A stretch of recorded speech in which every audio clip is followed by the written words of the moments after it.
Somebody stitched one of my videos. Let's see what he has to say. Let me explain.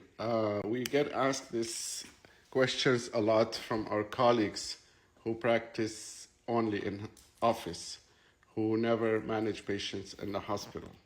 Well, I actually do see patients in the hospital pretty much every day. I'm solo private practice, so I don't share call with anybody. So unless I'm on vacation, which isn't very often, I see patients every day. Weekdays, weekends, holidays, you name it.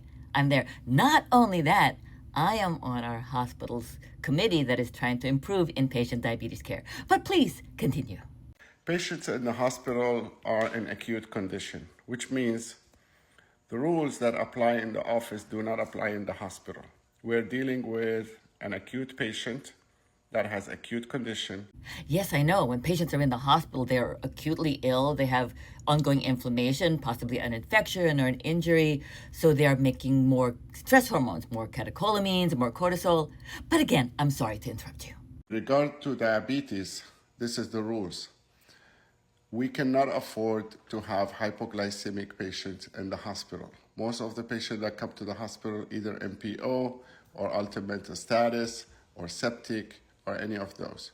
I beg to differ. I mean, there are certainly patients who have altered mental status and those who are not able to communicate and those who are not allowed to eat. But a large majority of them are awake and alert and able to eat. They're there for COPD or asthma exacerbation.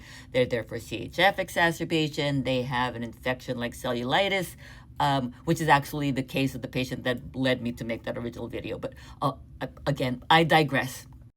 Those patients can have hypoglycemia and go into coma.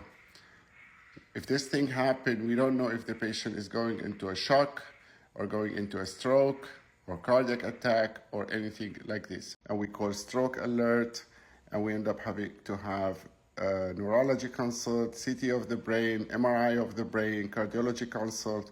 So I'm sorry. So if a patient who is receiving insulin has altered mental status, the immediate response is not to check a blood sugar to see if the patient has hypoglycemia?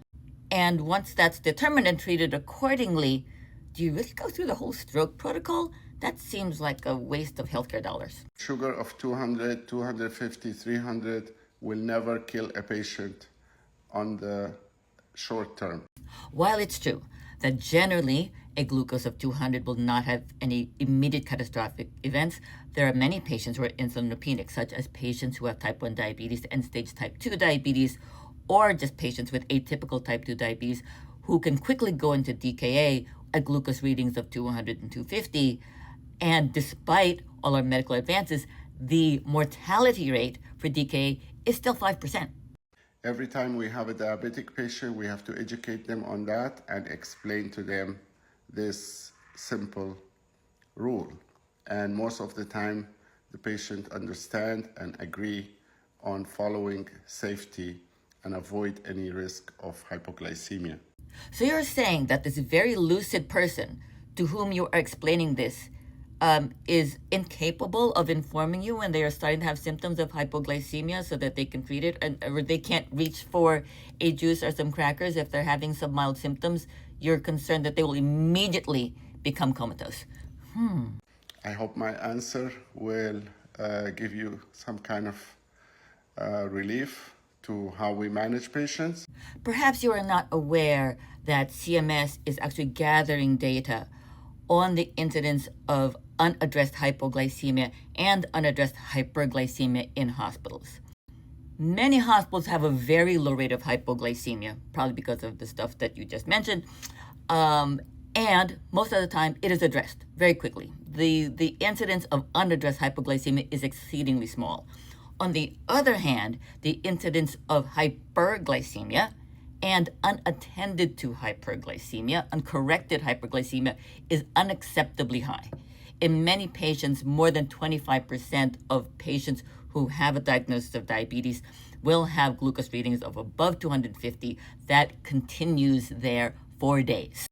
Right now, CMS is just gathering data, but you know that when they start gathering this data, it translates eventually into financial issues for hospitals, which is why many hospitals, such as several here in New Jersey, or part of one healthcare system, are instituting policies, which I think now is too much on the extreme the other way, that are requiring that all patients be evaluated for basal bolus insulin regimens upon admission, even patients who are on oral agents alone at home. And you're more than welcome to come to the hospital and manage some of those patients.